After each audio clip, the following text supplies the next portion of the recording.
राघवन, आप अपना जवाब हम आगे आपसे लेंगे, लेकिन इस वक्त प्रधानमंत्री नरेंद्र मोदी आईआईएम संबलपुर का नए कैंपस का शिलान्यास कर रहे हैं। आपको कार्यक्रम में ले चलते हैं। जय मां समलेश्वरी। ओडिशार भाई भौणी मानकु मोर जुहार। नुआ वर्ष समस्तक पाई मंगलमय हेउ।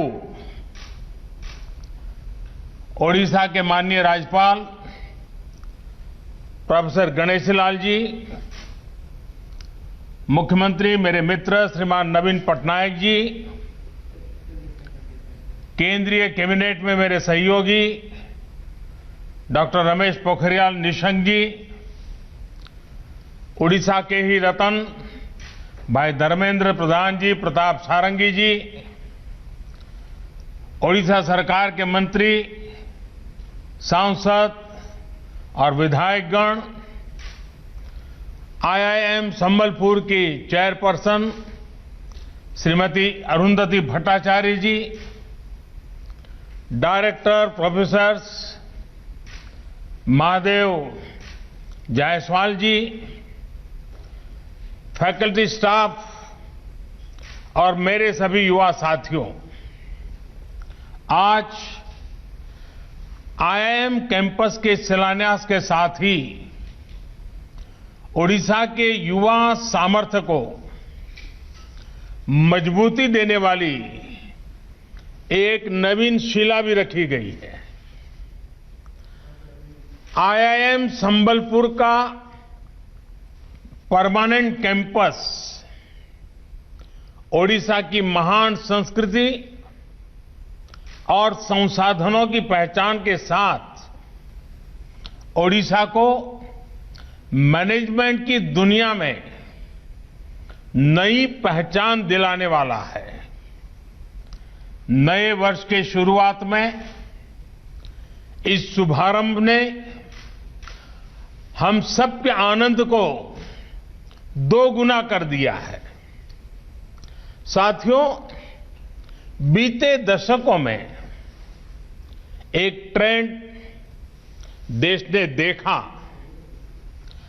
बाहर बने मल्टीनेशनल्स बड़ी संख्या में आए और इसी धरती पर आगे भी बढ़े। ये दशक और ये सदी भारत में नए नए मल्टीनेशनल के निर्माण का है।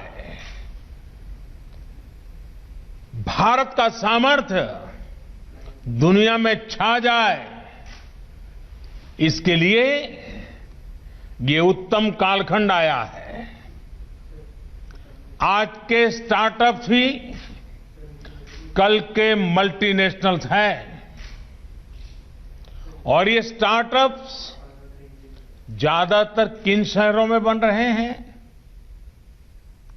जिन्हें हम आमतौर की भाषा में टियर 2, टियर 3 सिटीज कहते हैं। आज स्टार्टअप्स का उभार उन जगह पे देखा को मिलता है। इन स्टार्टअप्स को भारतीय युवाओं की नई कंपनियों को और आगे बढ़ने के लिए उसके लिए बेहतरीन मैनेजर्स चाहिए।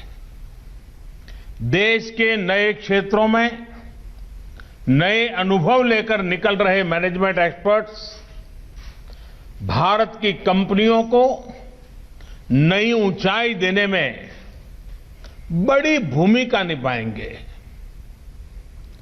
साथियों, मैं कहीं पढ़ रहा था कि इस साल कोविड संकट के बावजूद भारत ने पिछले सालों की तुलना में ज्यादा यूनिकॉर्न दिए हैं।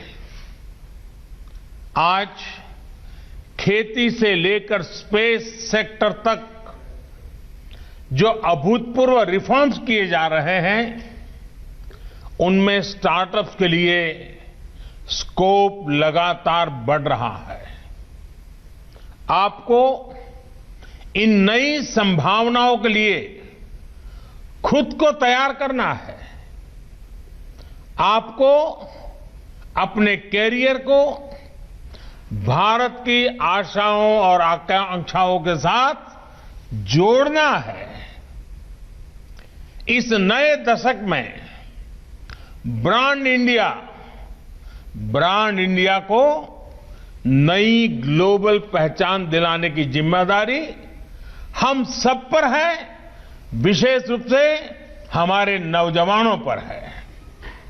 साथियों, आईआईएम संबलपुर का ध्येय मंत्र है नवसर्जनम सुचिता समावेशतत्वम, यानी इनोवेशन, इंटीग्रिटी और इंक्लूसिवनेस।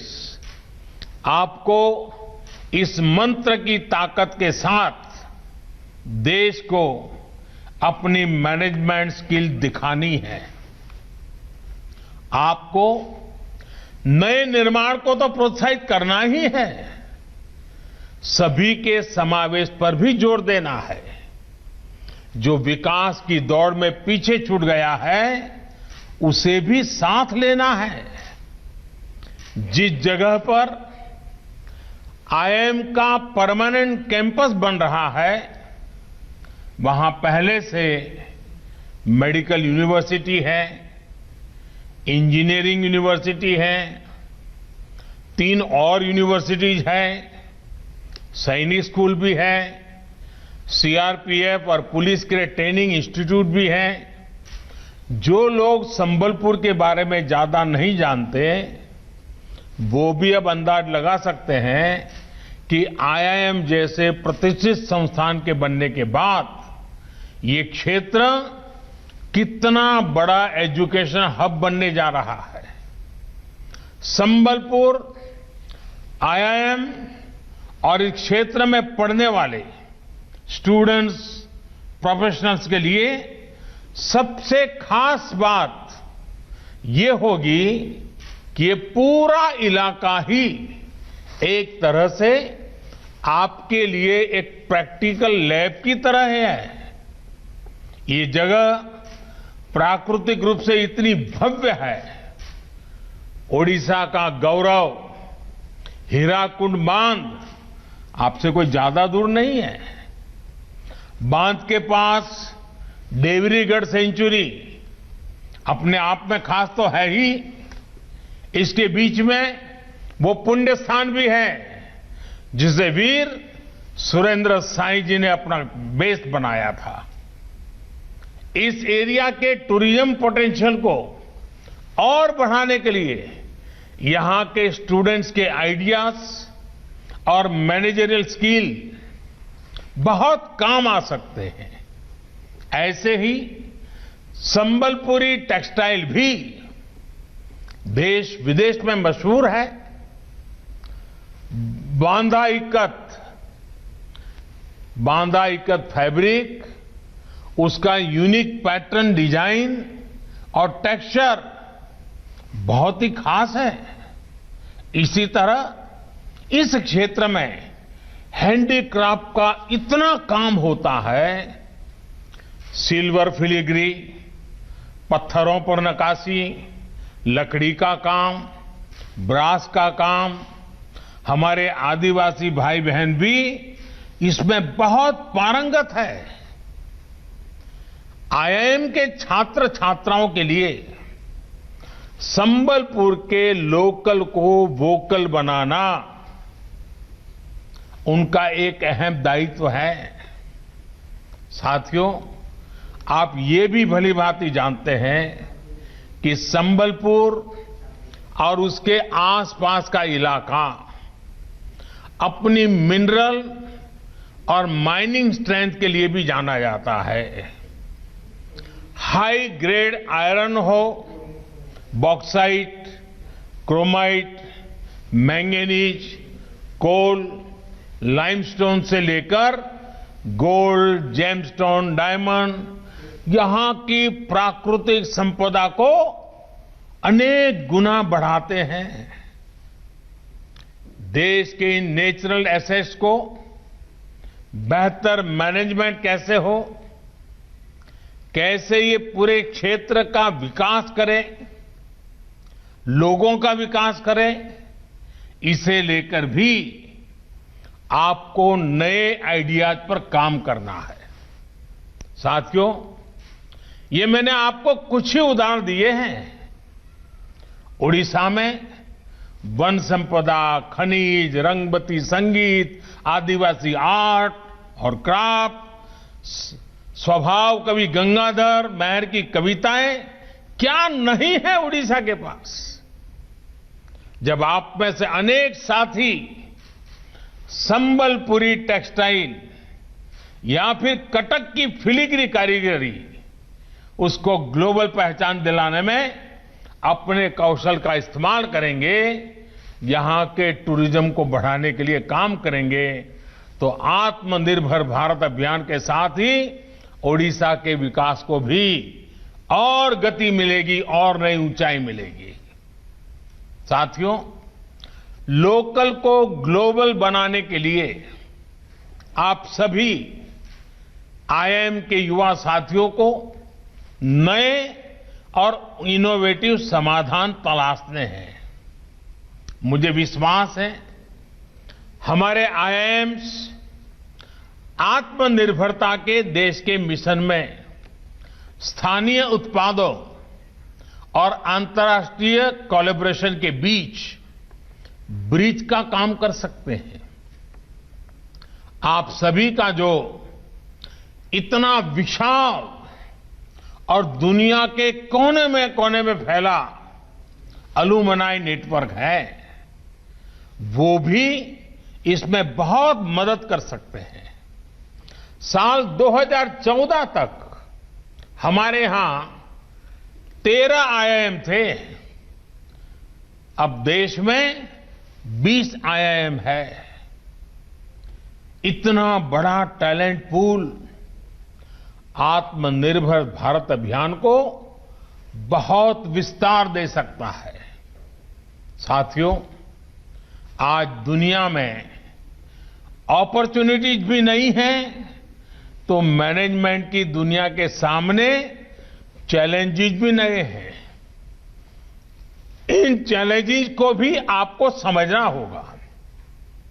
अब जैसे एडिटिव प्रिंटिंग या तो 3D प्रिंटिंग पूरी प्रोडक्शन इकोनॉमी को ही चेंज कर रही है। अभी आपने न्यूज में सुना होगा, पिछले महीने ही एक कंपनी ने चेन्नई के पास एक पूरी 2 मंजिला इमारत को ही 3D प्रिंट किया है। जब जब प्रोडक्शन के तरीके बदलेंगे तो लॉजिस्टिक्स और सप्लाई चेन से जुड़ी व्यवस्थाओं में भी बदलाव होगा। इसी तरह टेक्नोलॉजी आज हर जियोग्राफिकल लिमिटेशंस को दूर कर रही है।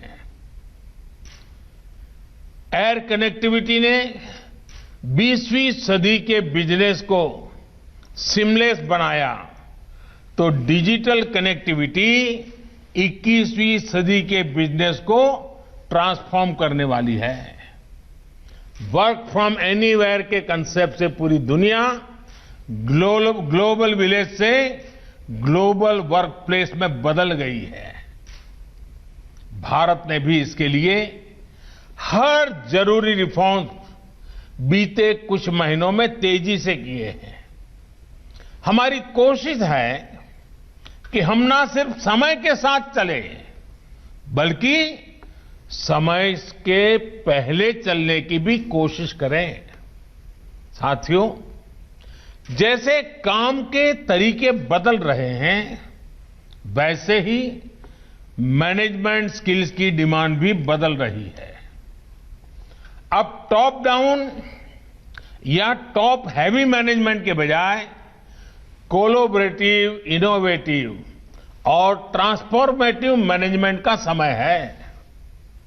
ये कोलैबोरेशन अपनियों के साथियों के साथ जरूरी है ही, बॉस और एल्गोरिथम्स भी अब टीम मेंबर्स के रूप में आपके साथ है। इसलिए आज जितना ह्यूमन मैनेजमेंट जरूरी है, उतना ही टेक्नोलॉजिकल मैनेजमेंट भी आवश्यक है। मैं तो आपसे भी और देश भर के आईआईएम से और बिजनेस मैनेजमेंट से जुड़े दूसरे स्कूलों से एक आग्रह करूंगा।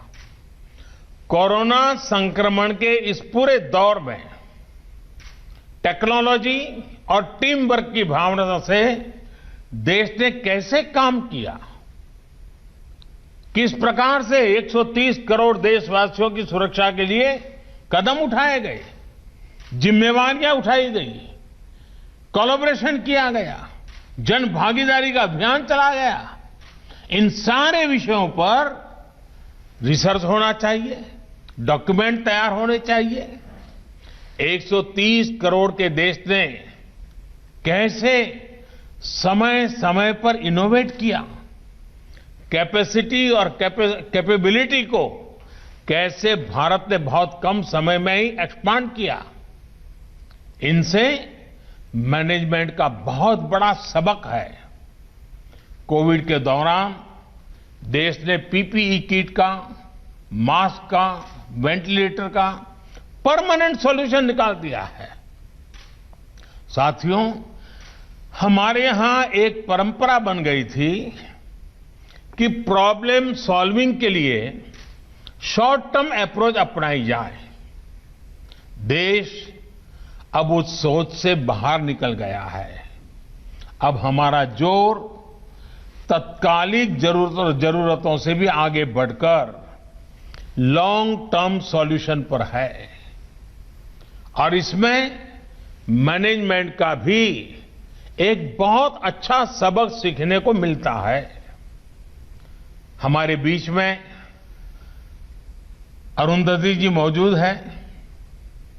देश में गरीबों के लिए जनधन खातों के लिए किस तरह की प्लानिंग हुई, किस तरह इंप्लीमेंटेशन हुआ, इसका मैनेजमेंट किया गया, इस पूरे प्रोसेस की तो वो भी गवा रही हैं, क्योंकि उस समय वो बैंक संभालती थी।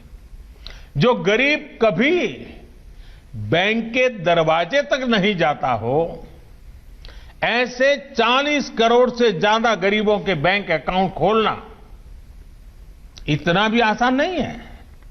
और ये बातें मैं आपको इसलिए बता रहा हूं क्योंकि मैनेजमेंट का मतलब बड़ी बड़ी कंपनियां संभालना ही नहीं होता। सच्चे अर्थ में तो भारत जैसे देश के लिए मैनेजमेंट का मतलब जिंदगियां संभालना भी होता है।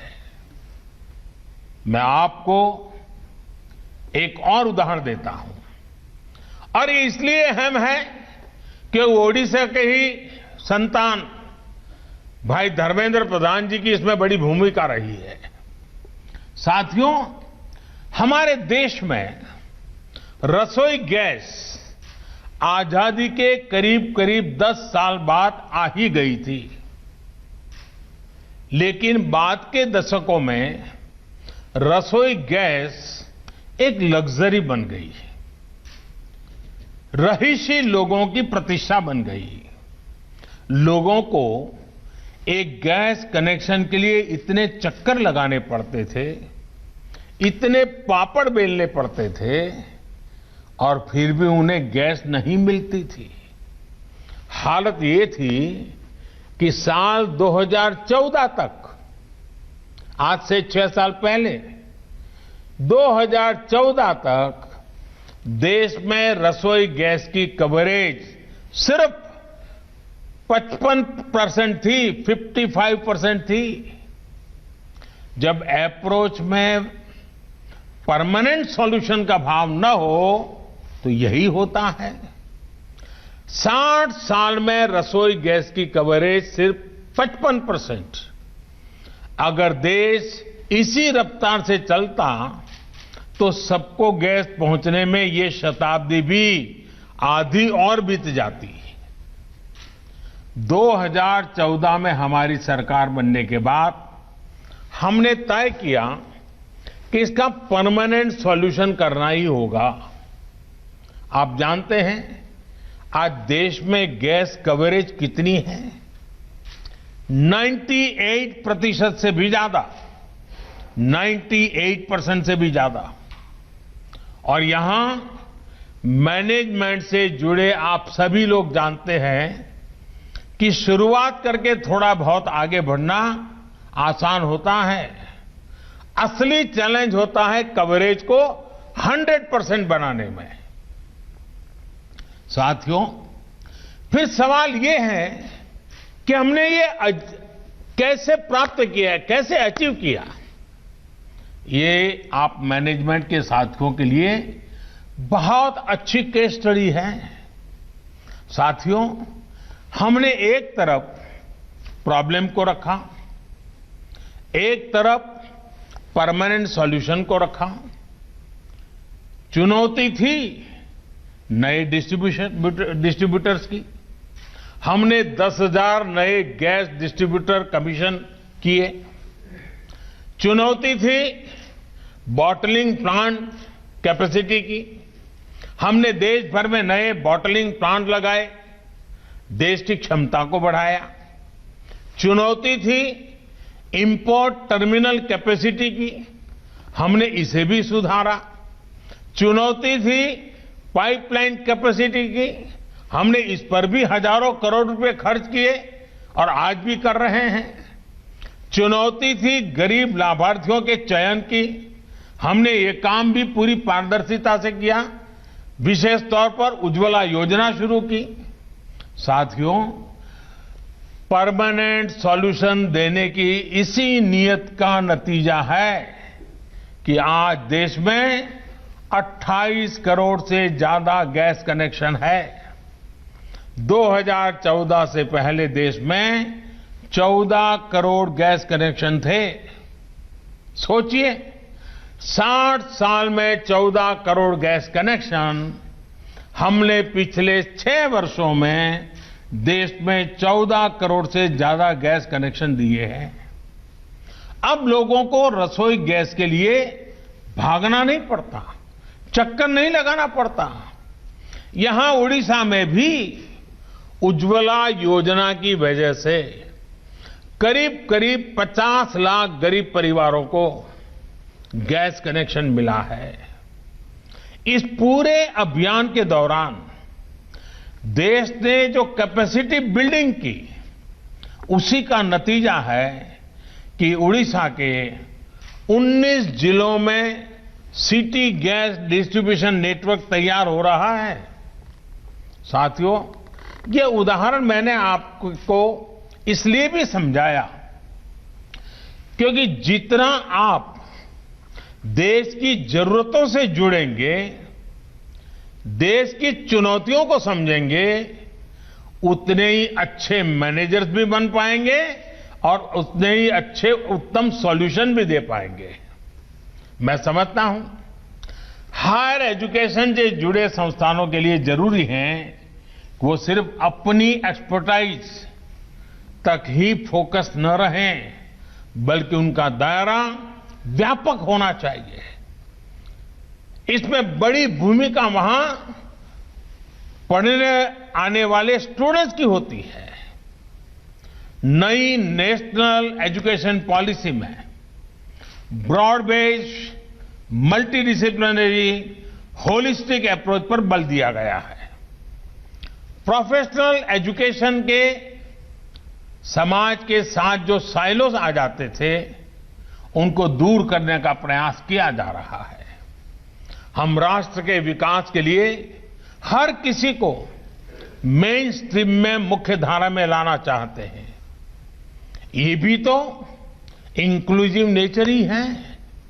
मुझे भरोसा है आप इस विजन को पूरा करेंगे।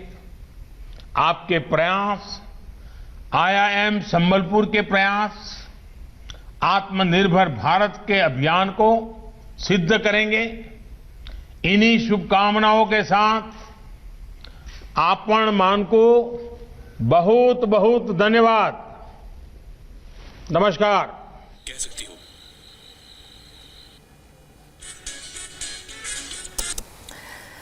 तो हम राष्ट्र के विकास में सबको साथ लाना चाहते हैं। हम राष्ट्र के विकास के साथ साथ, देश के विकास के साथ साथ हर व्यक्ति का विकास, जो सूत्र हमेशा प्रधानमंत्री नरेंद्र मोदी अपने हर स्पीच में देते हैं, वही सूत्र आज भी उन्होंने दिया। प्रधानमंत्री नरेंद्र मोदी आईआईएम संभलपुर में नए कैंपस का शिलान्यास वर्चुअली उन्होंने किया और इस दौरान उन्होंने किस तरीके से गरीबों को, मध्यम वर्ग को और देश के हर वर्ग को विकसित करने की बात कह रहे थे। 2014 से पहले देश में सिर्फ 14 करोड़ गैस कनेक्शन थे।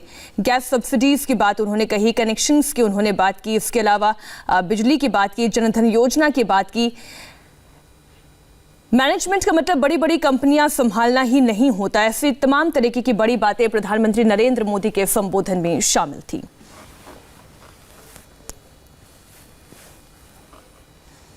देश